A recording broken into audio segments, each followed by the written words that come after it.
उधर 1993 में गाजियाबाद के भीम सिंह उर्फ राजू का पहले अपहरण हुआ। किडनैपर उसे राजस्थान के जैसलमेर लेकर गया, जहां उस पर कई जुल्म ढाए गए। उससे भेड़ बकरी चरवाई गई। दिन भर में उसे सिर्फ एक वक्त का खाना दिया जाता था, लेकिन 31 साल बाद अपने घर पहुंच गया। सुनने में यह किसी हॉलीवुड मूवी की कहानी जरूर लगती है, लेकिन घटना पूरी सच्ची है। रिपोर्ट देखिए।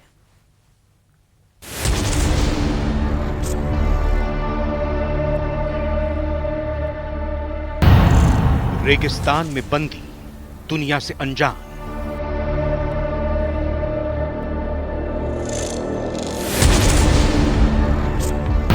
इकतीस साल तक कैदी, अब राजू रिटर्न्स।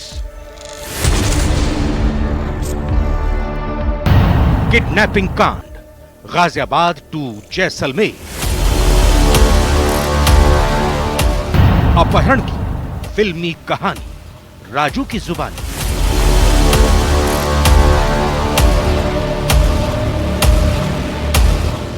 हीरो को किडनैप किया जाता है, उसे दूर सुदूर कहीं रेगिस्तान में कैद कर लिया जाता है।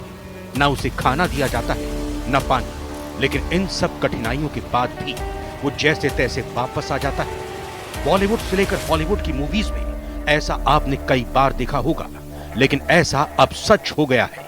1993 में गाजियाबाद के जिस राजू का अपहरण हुआ था, वो अब वापस अपने घर पहुंच गया है, वो भी 31 साल बाद। ये कहानी फिल्मी नहीं, हकीकत है। 31 साल पहले राजू का यूपी के गाजियाबाद से अपहरण हुआ। किडनैपर उसे राजस्थान के जैसलमेर ले गए, जहां उसे बंधक बनाकर रखा गया, जहां ना तो सड़क थी, ना ही कुछ और थी, तो बस दूर दूर तक रेत। आपको फ्लैशबैक में ले चलते हैं और राजू की जुबान ही सुनाते हैं किडनैपिंग की फिल्मी कहानी। क्या करते थे? वहाँ भेड़ वगैरह से रहता था। अच्छा, तो राजस्थान कैसे पहुंच गए थे आप? बहन भाई हम दोनों स्कूल से आए थे, तो मेरी उम्र 8-9 साल थी। तो रास्ते से टेम्पो वाले उठा के ले गए। उसके बाद उन्होंने टेम्पो में बिठा दिया, फिर राजस्थान ले गए। वहाँ क्या करते थे? वहाँ भेड़ वगैरह से रहता था। अच्छा, और रहना सहना खाना पीना? वहीं रहते थे, एक रोटी देती शाम के टाइम, और शाम को टाइम बांध देते थे। मैं भेड़ वगैरह से रहता, रात को बांध देते थे जिससे भागो ना। दरअसल गाजियाबाद में राजू को एक टेम्पो वाला अगवा करके राजस्थान ले गया, जिसके बाद से वो अपहरण करने वालों के चंगुल में जैसलमेर में रहा। उसकी जिंदगी नर्क बन चुकी थी। वहां राजू को जबरन बकरी और भेड़ चराने के काम में लगा दिया गया। उसे बस जीने भर के लिए ही खाना मिलता और बांध कर रखा जाता था। जैसलमेर में चरवाहे का काम करते हुए राजू की जिंदगी के 31 साल निकल गए। हालांकि इस दौरान उसे हमेशा ये याद रहा कि उसका परिवार गाजियाबाद में रहता है। यह भी जान लीजिए कि आखिर राजू अपने घर वापस कैसे पहुंचा।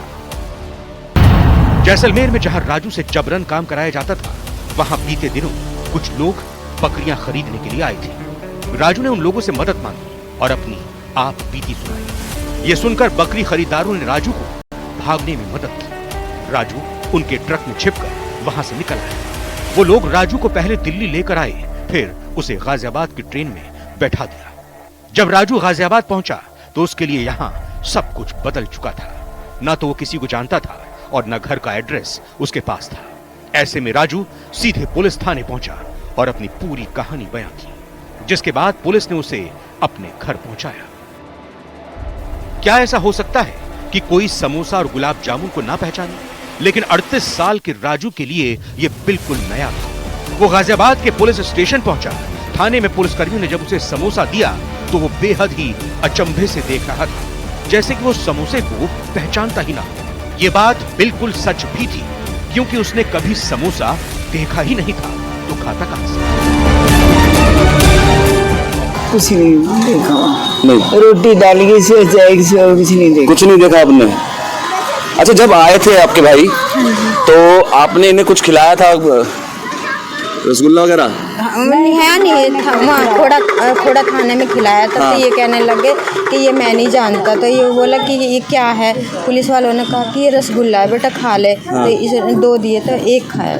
1 खाया? हाँ जी। मतलब रसगुल्ला भी इसको नहीं पता है? पता। राजू की दर्द भरी दास्तान सुनकर उसके घर वालों के आंसू निकल आए। मां तो उम्मीद छोड़ चुकी थी कि कभी उनके बेटे से दोबारा मुलाकात हो पाएगी। जी मैंने तो गुजारे हैं और मरना भी चाहा सब कुछ पर मरे नहीं हम। मुझे तो इसके बगैर कुछ भी नहीं दिखाई दिया घर में। 3 लड़की थी, 2 उनकी शादी हो गई, 1 बैठी हुई है। और जब आज कल से परसों से मुझे मिला है, मेरे जी शांति है और मेरे घर आ गया तो मुझे बड़ा रोना आता है। मैंने बड़े दुखन छुपाया।